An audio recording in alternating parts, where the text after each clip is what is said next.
Over the last few weeks, I've had two opportunities to join the developers and a closed testing community in their Siege gameplay preview. Today I'll be talking about how it went and my first impressions of Anvil Empires. Hello guys and welcome to an Anvil Empires video today by me Vulcan. In this video we'll be taking a look at the gameplay of a vertical slice demo that will be available to everyone to try on the 9th of June. Just want to say a big thanks to Siege Camp for inviting me for a first look. What is Anvil Empires, you might ask?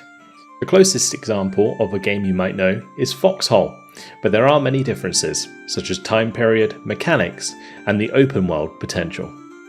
Anvil Empires is based in a medieval setting, one that will challenge the player to start as a lowly peasant setting up their first house, then joining a community and creating villages, towns, and eventually castles. In this gameplay you'll see the assault on one of these massive castles that in the full game could only exist by the creation of tens if not hundreds or thousands of players, and capturing it would count as a victory point for the war. For the sake of this demo though, everything is set in place and ready to go for the players to explore the epic potential and technical prowess of this game and help the developers stress test their engine. That's because in Anvil Empires, they have focused on allowing the engine to have up to 1,000 players on screen, much greater than Foxhole's 200 to 300. In the full release, there will be 3 factions vying for control over the lands. In this playtest, we played as the Revenants. The controls are pretty simple. WASD to run about, Shift to sprint, Mouse to aim, E to interact, R and F to take out weapons. There is also stamina to consider. Swinging your weapon and sprinting drains it, standing still and holding up your shield helps it recover. You can eat to make sure you recover more stamina. Being well fed will maximise the stamina bar in the top left, which is really important for prolonged fights. More interesting controls are the ability to change your stance with the weapon or your shield.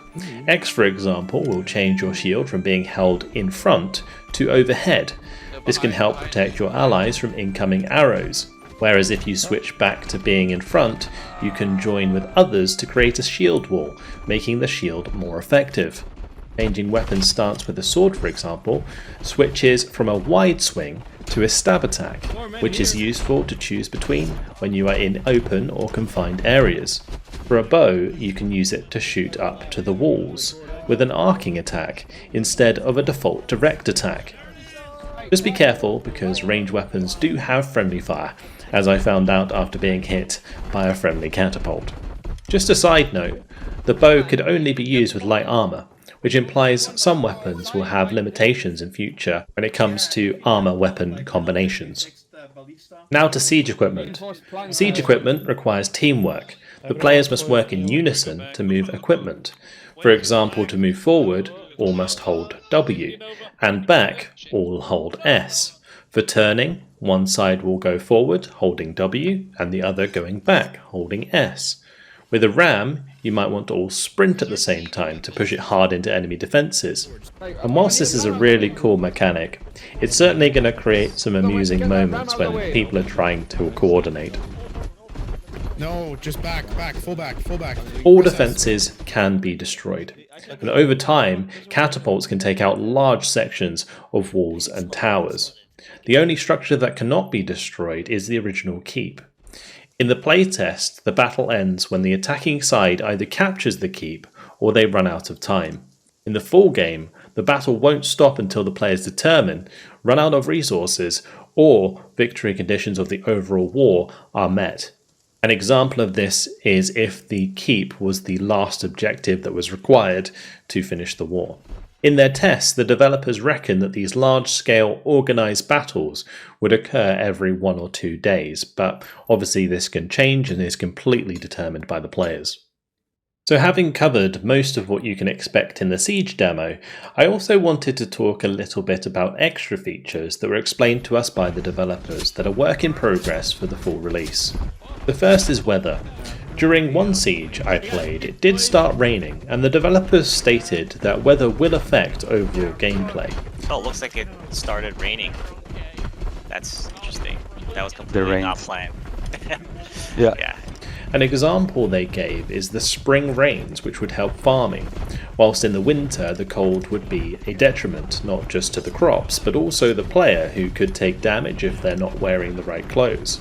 I would also assume they're going to add mechanics like mud, which would slow down the player the more they got muddy, much like happens in Foxhole. There is a day-night cycle that players can use to raid under the cover of darkness. Speaking of raiding, there is likely to be a mechanic whereby players can raid and steal resources from other players' buildings and villages without just having to destroy it. I like this idea because it's going to create a lot more of a fluid world that you can play in, rather than one that will permanently require big group events. Also, to facilitate these kinds of raids, horses will be present, used both in military and commercial purposes. There aren't any present in the Siege demo, so I just thought I would mention that. There was a comment from the developers that talked briefly about building and repairing. Whilst there isn't such systems in the demo, in the full game, the intent at the moment is to not allow repair if there are enemies nearby, but the system in general is very much a work in progress. Same was stated about the spawn system that currently works similar to Foxhole, but would be much deeper on release, requiring a player to train soldiers and carry them to the front in a caravan to act as spawn replacements for players. This was a mechanic that I thought was really interesting, because you could have a player that's specifically there to train more soldiers. With all that said, there were some moments I wanted to show that really emphasised the emergent gameplay potential of Anvil Empires. At one point, the enemy sallied forth, and we fought them in the field and defended the siege tower. We then worked together to get it to the walls, which led to our ultimate victory. Fall back, Calvin. Everybody stick together, come on. Stay close. Scavenge kit, kill them. Oh, right. Right side, pull. If you're on this side, yes. Stop. Okay, everybody push. Shift push. Everybody forward, everybody forward. Shift push to the wall. Shift W, shift W, shift W. They're out the way. Push. It's fine, he can do shit. Leave him, it's fine.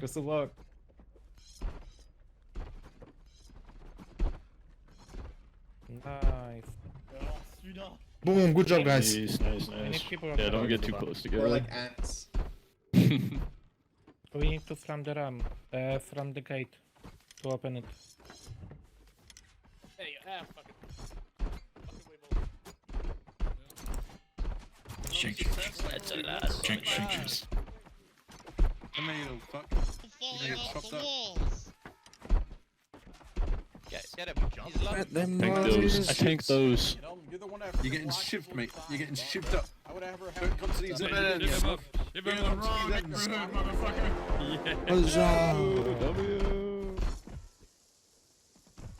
Come down here and fight me.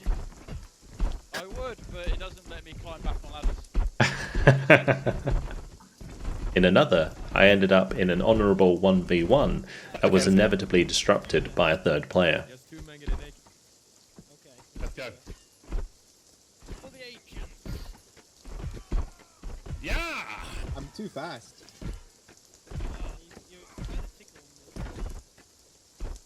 Yo, we'll just let my stam regen and then we'll get this guy. Leave me alone. We're gonna chase you. Where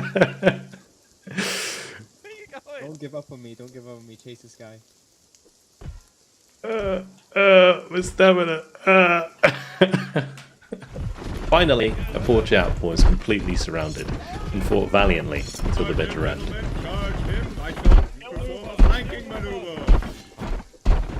Yeah.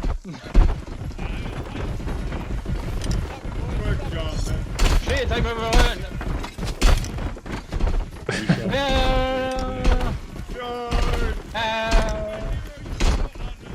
Man, you lasted way longer than I thought you would. Hopefully you have enjoyed my first look into Anvil Empires, and I hope you all enjoy the free playtest that will open on 9th of June, finishing on the 16th of June. Once again, thank you very much to Siege Camp for inviting me to the closed playtest so that we could show this off to you guys. Thank you very much for watching, and I'll see you in the next video. Goodbye.